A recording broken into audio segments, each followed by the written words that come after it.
everybody. I'm Rob Day, the Senior Director of Marketing for Jack's Abbey Brewing. Welcome back to our Lagers of the World program, where we are looking to explore culture and lager around the world and bring back some of that inspiration home here in the form of a beer, obviously.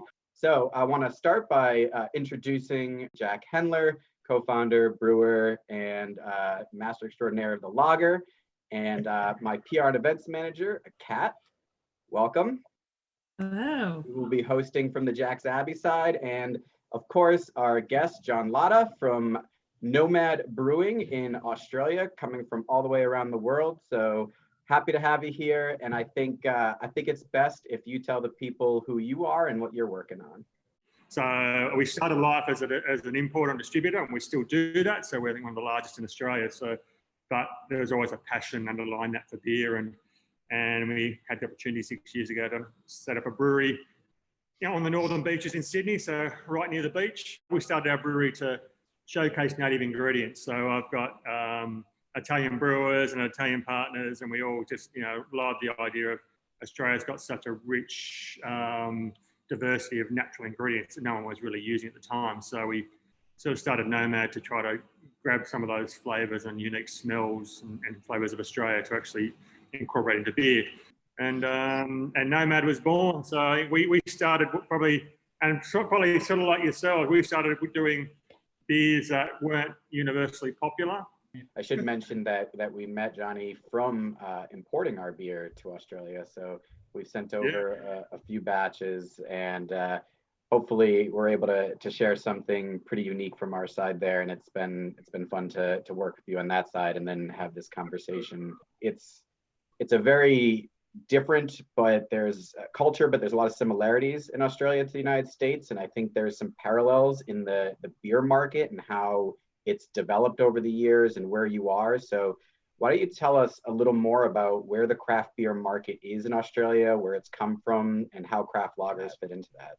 Absolutely. I mean, I think one of the unique things we've got being a distributor and a brewer, I think we work with 45 brands from across the world, everyone from yourselves to Stone Brewing to in the UK, whether it be, some of the top brewers out of the UK and out of Germany and New Zealand. So we're being exposed to this depth of styles. And it's funny, and I said to a few people when we're opening this venue, you almost taste where the brewer's from. If you're an Irish brewer, I can taste, okay, they're from Ireland. Italian, yeah, you're an Italian brewer. You can just taste their style. And I think that's been interesting in Australia. So Australia's probably followed a lot of the American styles. We're very much following that IPA trend, hazy trend. We are slowly seeing brewers playing with lagers, and actually drinkers don't all want big hazies and big IPAs. And I think Australia, because we follow, I think we're still back 2 years ago where you guys are all about IPA still, whereas I think we'll get there. It's just we're in that cycle. I think Australia tends to follow the trends right now of, obviously we've got our own styles and our own things that we're doing, which is unique to Australia, but a lot of the stuff and the styles we tend to follow tend to be what the American market's gone to. So what do you think is uniquely Australian right now that's very different from what the US market's doing? Oh gosh, it's probably just more taking your styles, and I mean Australians initially didn't like the massively hoppy beers. So even though we like the hazies and the IPAs, a lot of the American styles are far too hoppy for Australian palates, and that's changed. Obviously, Australians are getting more and more. Mm-hmm. As the palates develop, where obviously more and more brewers are doing bigger, hoppier IPAs. But that was early on. People just couldn't handle those massively hot beers. But unique to Australia, I mean, we're just playing with beers like draft. This week is draft beer, which is it's a style in Australia. And if you go into Untapped, I think they call it a pale lager or a pale ale. Style-wise, it's really hard to describe it because it tastes like a lager, but it's not a lager. It's actually a pale. And I think the other thing that's unique about Australian beers, I mean, a lot more brewers are using native ingredients. More and more brewers are really exploring our own backyard and looking at things like all of our finger limes, our desert, our peppers, our native peppers. And I mean, it's funny, every couple of months someone presents a new native. A lot of them are native indigenous ingredients. So a lot of them, the Aboriginal community have been using forever. Mm-hmm. And we're only just realising that these things are actually there and edible and can be used commercially.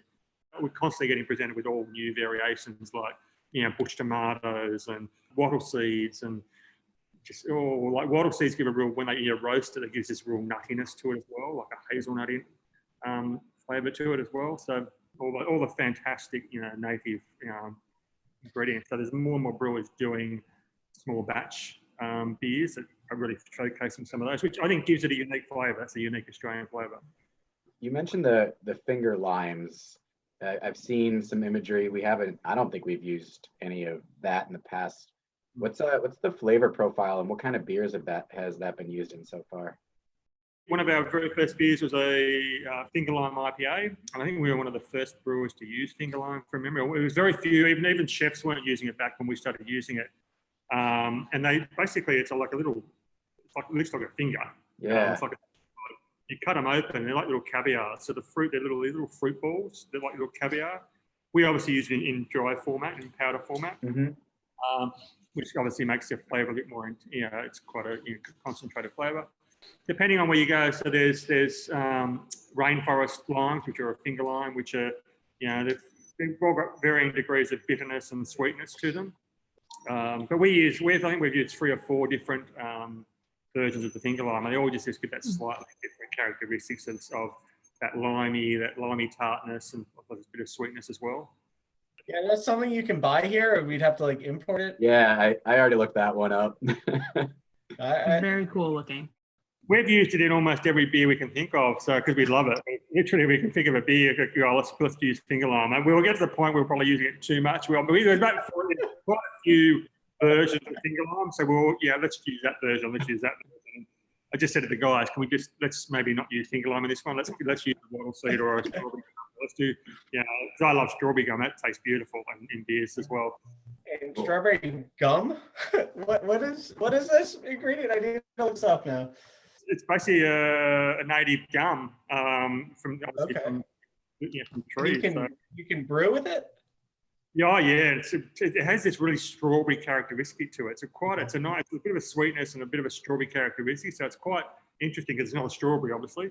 Do you use it in the kettle or in the dry hopped, or how do you add it?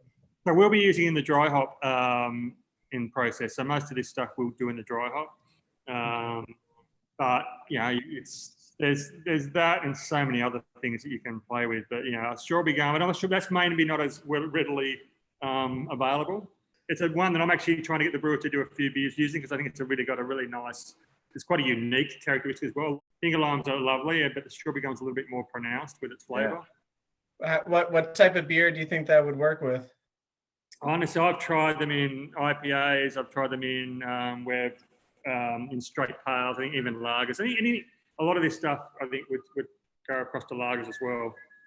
Like a lighter beer? Do you want it to come through, or would it work well with some amber malts or caramel malts, or? You'll have that sweetness that'll cut through, absolutely. So it should, and depending on it's obviously flavour profile. If you're doing a lighter lager, it's going to come through quite pronounced because it's a eucalypt and going to have that oiliness to it as well. It's the lighter beers, you're going to get that more pronounced sweetness and strawberryness, that strawberry flavour coming through as well. Is there a Australian hop that you think has sort of a corresponding flavor that would dry hop well with it?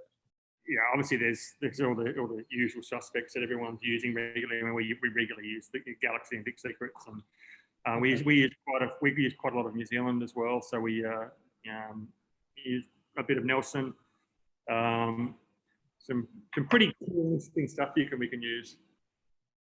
Well, I think that will wrap us up for tonight. This is super helpful. I think we've all got some good ideas spinning around, and definitely some unique ingredients to try here. So appreciate the conversation, John. Thanks, Jack and Kat, for joining. I think this is a cool segment, and got to explore a little bit different side of Australia here and learn some great things. So appreciate your time today, and we'll see what the next 2 months has and actually making this beer come to life, which will be pretty cool. And this is where the hard work starts. All right. Thank you, everybody. Thanks for joining. Hope you enjoyed this session. Thanks, guys. Catch you all later.